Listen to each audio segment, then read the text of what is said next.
Hola, bienvenidos a una entrega audiovisual más de la Libre Digital. Mi nombre es Manuel Ortiz y me acompaña Nayeli Hidalgo y el día de hoy vamos a estar platicando de distopías tecnológicas. Claro que sí, Mané, gracias. Pues sí, el día de hoy hablaremos de distopías en el cine a través de películas de ciencia ficción.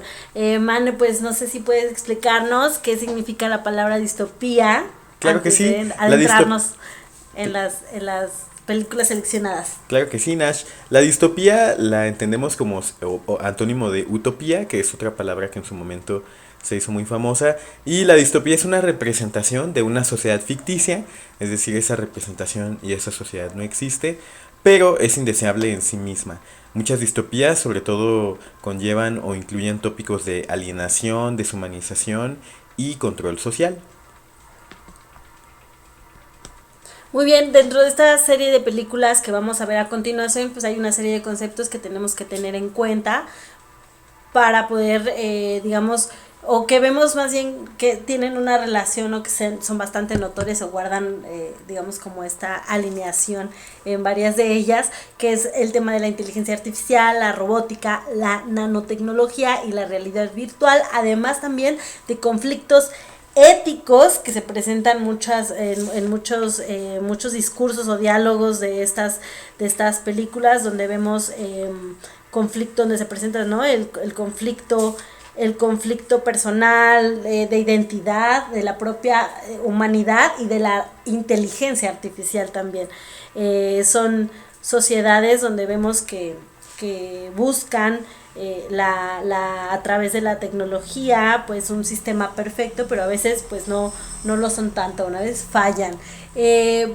Me parece que es importante mencionar que la nanotecnología es un parteaguas actual para el cine, donde lo vamos a ver muy referente, pero hay que comprender qué es. Me gustaría mencionarte el concepto, que es, hay que comprenderlo como esa tecnología que se dedica al diseño y manipulación de la materia a nivel de átomo o moléculas. Esto quiere decir que la innovación de la ciencia y la tecnología pues permite el desarrollo de nuevos materiales, como los chips o los robots que veremos o que se ven en varias de estas series o sagas de cinematográficas. Así es.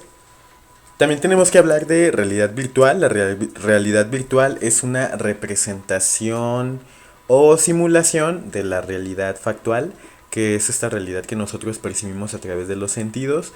Y esta realidad virtual regularmente se diseña y se experimenta en contextos tanto software como dispositivos electrónicos y digitales, que obviamente son especializados. Hay que tener cuidado de no confundir realidad virtual con realidad aumentada. Y bueno, empezamos entonces con nuestras reseñas de distopías tecnológicas en el cine de ciencia ficción. Cada quien eligió tres preguntas y las vamos a ir... Perdón, cada quien eligió tres películas y las vamos a ir exponiendo una tras de otra en un orden cronológico. La primera de ellas es Terminator, que tuvo su primera entrega en 1984. Terminator tiene 6 entregas en total, en 1991, 2003, 2009, 2015 y 2019.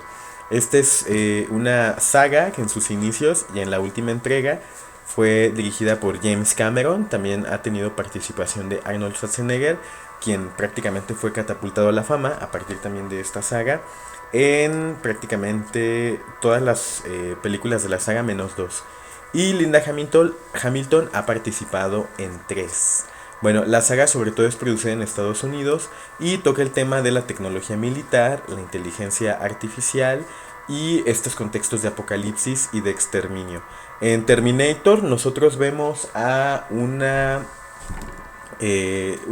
dominio y como tal un reinado de las máquinas en un futuro no muy lejano, en donde las máquinas han tomado el poder y se han revelado también a los seres humanos a partir de la amenaza que aparentemente representan, y finalmente deciden regresar en el tiempo a través de una máquina del tiempo que aparentemente se produce ya en ese futuro, para eliminar y matar, en este primer caso, a la madre del líder de la resistencia y en futuras películas al líder de la resistencia. James Cameron planteaba en algunas entrevistas que la imagen de este Terminator o de esta figura metálica cuya piel se deshace en la medida en que sale de las llamas fue producto de uno de sus sueños o más bien pesadillas, pero finalmente también tuvo que enfrentar algunas otras demandas por plagio, sobre todo por una serie televisiva que tenía una entrega, un capítulo llamado Soldier, del cual aparentemente se menciona. James Cameron tomó muchas de las ideas, así como en algunas otras películas, como lo es también Avatar. Entonces, esto es lo que vemos sobre todo en Terminator. ¿Cuál es en sí y por qué es una distopía? Ya explicamos que las máquinas toman el control. Vemos en Terminator 2 formas nuevas de estas máquinas letales de destrucción, en este caso de metal líquido y completamente regenerables. Y también vamos a ver una evolución, en este caso del personaje de Sarah Connor, que se convierte también en digamos que en un icono de la resistencia humana dentro del universo de Terminator, ahora ya con esta decisión de precisamente luchar contra un destino, y esto nos trae una frase o el centro de la filosofía de Terminator o buena parte de su idea, que es si domina más la predestinación de un destino o la voluntad humana. Eso es algo que está presente en muchas de las entregas de Terminator. Finalmente, en Terminator 3 vemos otra versión de Terminator, ahora en su primera versión femenina, y algo muy importante, la aparición constante de Schwarzenegger, y en este caso algo muy interesante que tiene que ver también con el rol de la tecnología y el conflicto humano-máquina, que es esta escena en donde John Connor llega acompañado de Catherine Brewster, quienes son los líderes de la resistencia humana, a las oficinas de este búnker, más bien, o a este búnker del gobierno de Estados Unidos, y descubren que Skynet no tiene digamos que una terminal física a través de la cual pueda ser apagada. Es decir, Skynet se ha convertido en solo software y nada de hardware. Esa es una idea todavía en la ficción que evidentemente es difícil de concebir, que precisamente es una de las principales también metáforas con las que juega Terminator, en esta idea precisamente de una autonomía de la tecnología, pero también de evolución hacia una conciencia completamente autónoma, y en este sentido que se enfrenta a los seres humanos.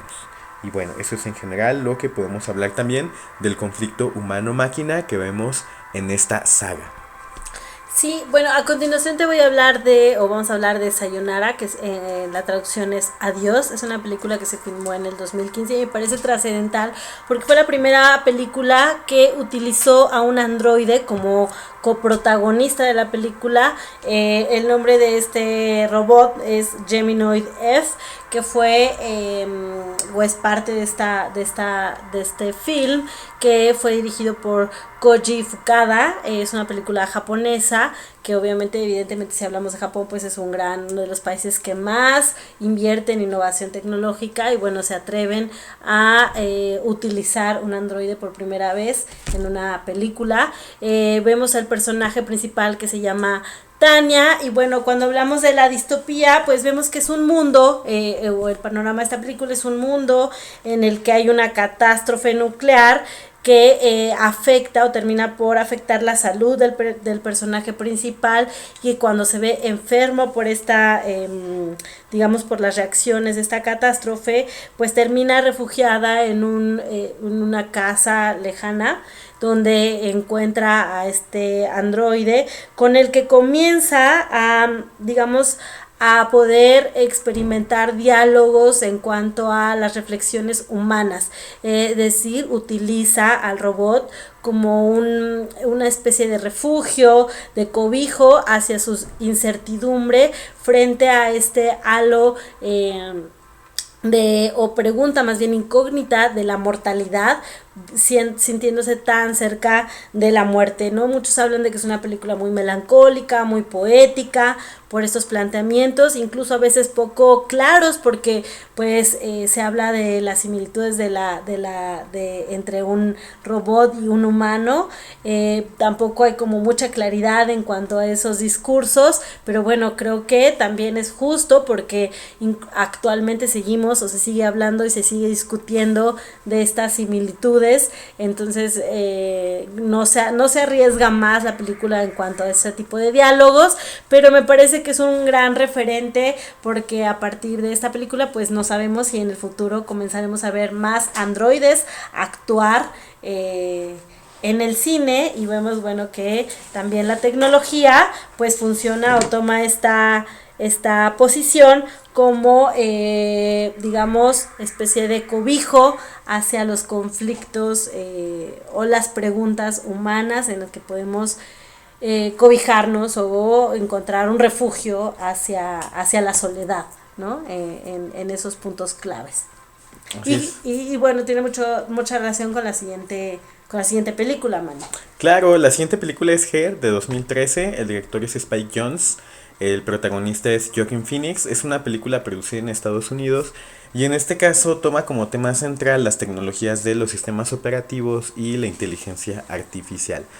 Algunos de los fenómenos que también aborda son la enajenación y la soledad.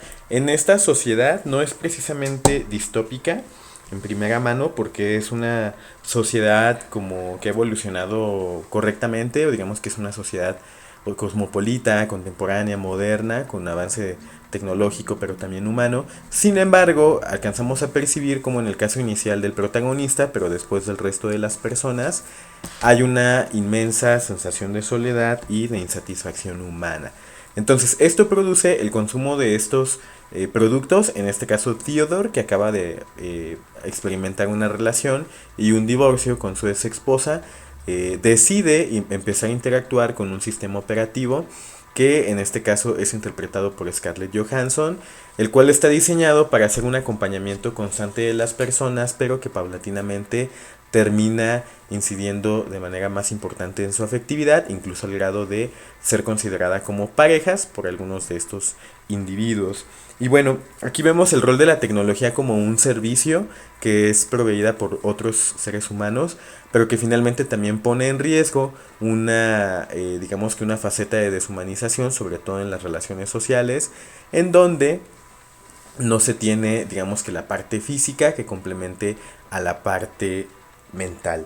Y bueno, en este caso el conflicto humano-máquina está dado por la toma de conciencia de este sistema operativo, en donde precisamente se pregunta y se reclama a sí misma el no tener un cuerpo o el no gozar con las características físicas que tienen también los seres humanos. Entonces vemos aquí este conflicto entre humano-máquina en el sentido de que las máquinas desean ser humanos y por el otro lado los humanos exigen ciertas cosas a las máquinas para las cuales digamos que no están habilitadas o programadas. Finalmente Theodore se relaciona con su amiga que atraviesa por una ruptura también de relación, y algo de lo que plantea también Her es la importancia también de la interacción humana, pero estas sociedades distópicas en donde la soledad es el común denominador y la única compañía, como bien lo planteábamos en la película de Sayonara, es la inteligencia artificial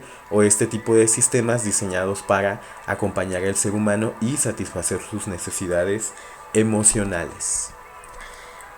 Bueno, pasamos a la siguiente película, que es Ready Player One, que es una película que se filmó en el 2018 a cargo de Steven Spielberg. Está basada en un bestseller homónimo, y bueno, el planteamiento, digamos, distópico de la sociedad, pues un mundo caótico en el que ya digamos que la realidad virtual se convierte en el escape humano.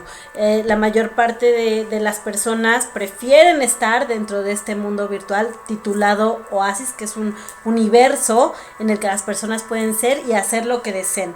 Lo que más me parece interesante es como atraer o plantear el tema de la realidad virtual, porque actualmente pues estamos viviendo una situación global en la que la pandemia nos obligó a quedarnos en casa, y la industria de la realidad virtual, a la cual se dice que no ha logrado como ese clímax en cuanto a su potencial, pues lo encuentran ahora, ¿no? Es decir, la gente ha acudido a las herramientas digitales, a las videollamadas, a los mensajes y a los videojuegos, para poderse mantener conectados los unos con los otros frente a este panorama pues muy incierto. Entonces, si lo aterrizamos o lo relacionamos con lo que pasa en esta película, pues hay bastante similitud, ¿no? Es, digamos, un mundo caótico, pero bueno, también obviamente hay una situación de drama, de ficción, en la que hay un premio, hay un tesoro al que hay que acudir, en el que digamos, como los villanos pues no les importa traspasar, digamos, la realidad, o sino que, digamos, lo virtual, sino que atacan desde lo virtual y lo real para poder lograr esos objetivos. Entonces, es una película que yo digo que es un poco palomera, pero bueno, desde estos planteamientos, desde la tecnología de conflicto humano, pues vemos que también hay vemos cómo la tecnología se convierte en una necesidad. Hay todo un movimiento que se levanta dentro de lo virtual para defender ese espacio virtual. ¿Por qué? Porque al final es lo único que les queda, porque la realidad es digamos, que se tiene que evitar tanto, que prefieren mantenerse dentro de ese universo imaginario, donde pues los avatars son donde pueden desarrollar, digamos, esas habilidades y destrezas que en lo real pues no pueden. Entonces es bastante interesante. Y bien, también tenemos esta otra película de Ex Machina de 2014. Es dirigida por Alex Garland y protagonizada por Domhnall Gleeson, Alicia Vikander y Oscar Isaac. Bueno, esta película, que es producida en Reino Unido, sobre todo retoma los tópicos de la robótica y la inteligencia artificial, también algunos fenómenos como es el aislamiento y como tal la relación hombre-máquina. En esta película vemos al trabajador de una gran empresa que sería de alguna manera relacionada como una empresa importante de datos o de redes sociales de la actualidad, que es seleccionado a través de un aparente sorteo para realizar la prueba de Turing a prácticamente una de las más innovadoras inteligencias artificiales, que es diseñada por el dueño de la empresa donde trabaja. Esta inteligencia artificial de nombre Ava es un androide femenino que precisamente su intención es también poner a prueba a este protagonista, y a lo largo de la película visualizamos toda una serie de ideas interesantes que tienen que ver con esta idea de la distopía, que sobre todo tendrían que ver con el involucramiento de Big Data en la inteligencia artificial, porque la interacción con estas inteligencias artificiales no está dada por el hecho de que estas inteligencias sepan qué responder o tengan la capacidad para seguir, digamos, que una interacción de nivel humano, sino que cuentan con toda una serie de información de Big Data que nosotros como usuarios y consumidores hemos depositado en el espectro digital, y que precisamente permiten esta interacción entre individuo e inteligencia artificial. Entonces, ese es uno de las ideas que también plantea Ex Machina, porque precisamente esa es la intención que se produce a través de esta prueba de Turing o test de Turing que realizan a Ava, en este caso este androide, y que finalmente no solamente sortea la prueba o logra superar la prueba, sino que también logra escapar asesinando a su creador y también ignorando a este trabajador joven protagonista que la ayuda a escapar. Entonces aquí también vemos una toma de conciencia por parte de la inteligencia artificial, en donde es objeto de una serie de abusos, pero también de alguna manera no tiene una voluntad por sí misma y tiene que ponerse a prueba a partir de este test, y finalmente logra adquirir esta autonomía. Ex Machina se relaciona un poco también con Sayonara, pero desde un punto de vista un poco más digamos que oscuro, porque también tendría que ver con precisamente el uso de androides e inteligencia artificial con fines de alguna manera que responden a digamos que placeres o finalidades individuales de ciertas élites. Entonces, en el caso de Ex Machina, vemos como este CEO tiene todo un closet repleto de estas androides que de alguna manera están ahí para de alguna manera servirle como físicamente tanto en su casa como para también realizar algún otro tipo de actividades eróticas o de satisfacción. Entonces, en este sentido vemos como la inteligencia artificial también tiene este uso que responde a una situación muy crítica de no poder aplicarse a Estados Unidos, perdón, a seres humanos, pero que por ello es aplicable a este tipo de tecnologías. Incluso cineastas como Stanley Kubrick sugirieron esta idea en su proyecto de inteligencia artificial, que después fue retomado por Steven Spielberg, dentro de este gran ímpetu que estaba teniendo la inteligencia artificial, la robótica y los androides en la vida contemporánea y sobre todo al margen de la ilegalidad. Es algo que vemos muchísimo en Japón, donde precisamente esta cosificación de la vida humana se refleja mucho a través de estas muñecas o de estos robots que tienen estas finalidades. Y bueno, eso es algo que aparece mucho en Ex Machina. Creo que ese es también el centro de el conflicto humano-máquina, que precisamente esta androide decide independizarse, se revela y pues termina lográndolo. Exacto. Bueno, por último vamos a revisar I Am Mother, que es una película de Netflix, digamos es muy reciente, apenas del 2019. Es el debut del director Grant Spottour, que tengo problemas para la pronunciación del nombre del director. Pero, en fin, el tema que aborda pues tiene que ver con la robótica, con la inteligencia artificial, y como lo venimos viendo, que es algo que muy recurrente en este futuro imaginario de algunos directores de cine, es el aislamiento humano, ¿no? Digamos, la extinción humana, y que tiene también que ver con la sobrevivencia.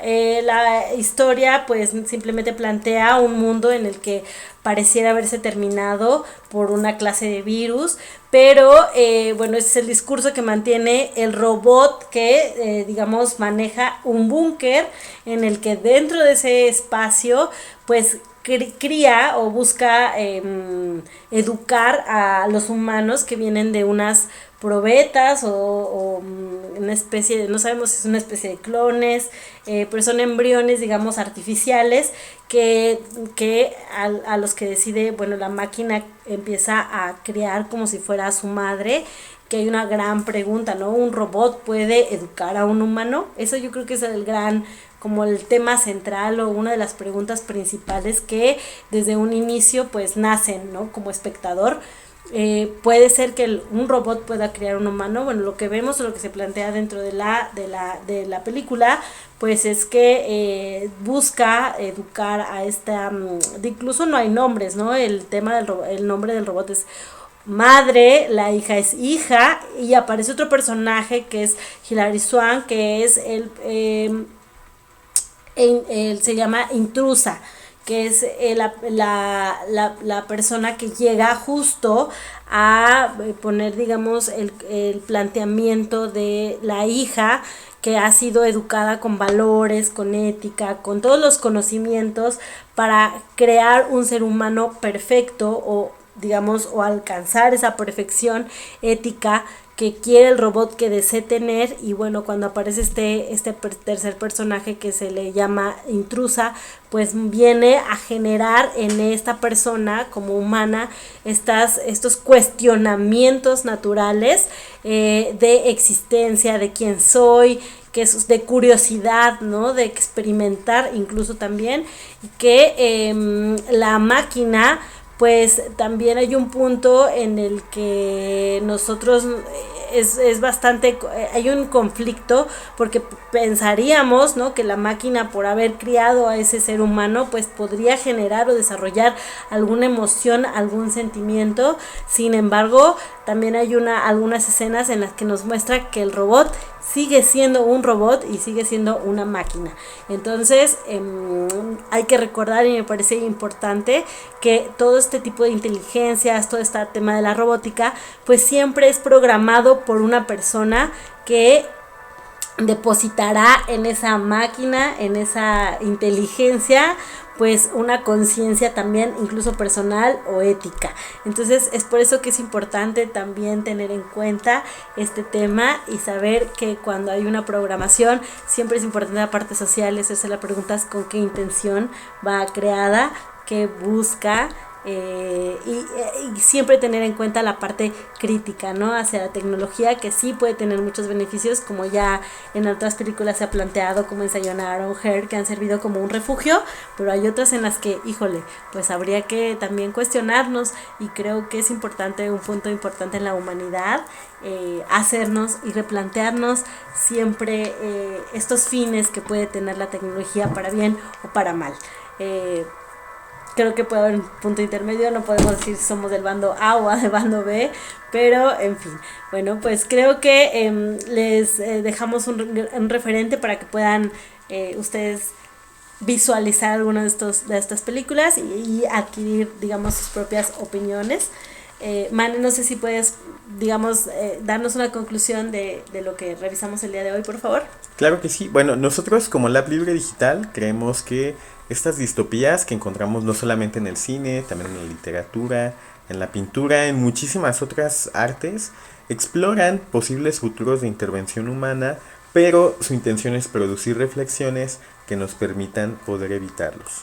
De igual forma, la tecnología implica un riesgo, pero esto tiene que ver cuando los seres humanos proyectan esta amenaza o amenaza de reemplazo que evidentemente va a producir un choque y bueno, la futura lucha por la supervivencia. Y finalmente, que tanto realidad o ficción, como ya lo hemos visto en el caso de algunas películas y como tal vez lo hemos pensado con las situaciones que pasan en la vida cotidiana, se alimentan y de alguna manera se relacionan entre sí mismas. Esas serían algunas de las principales conclusiones con las que cerramos esta cápsula de reseñas. Muchas gracias, les agradecemos haber permanecido en este videoblog que realizamos el día de hoy. Los invitamos a seguirnos a través de todas nuestras redes sociales, en Facebook, Twitter, Instagram y YouTube. Estamos como Lab Libre Digital. Pues muchas gracias, hasta luego.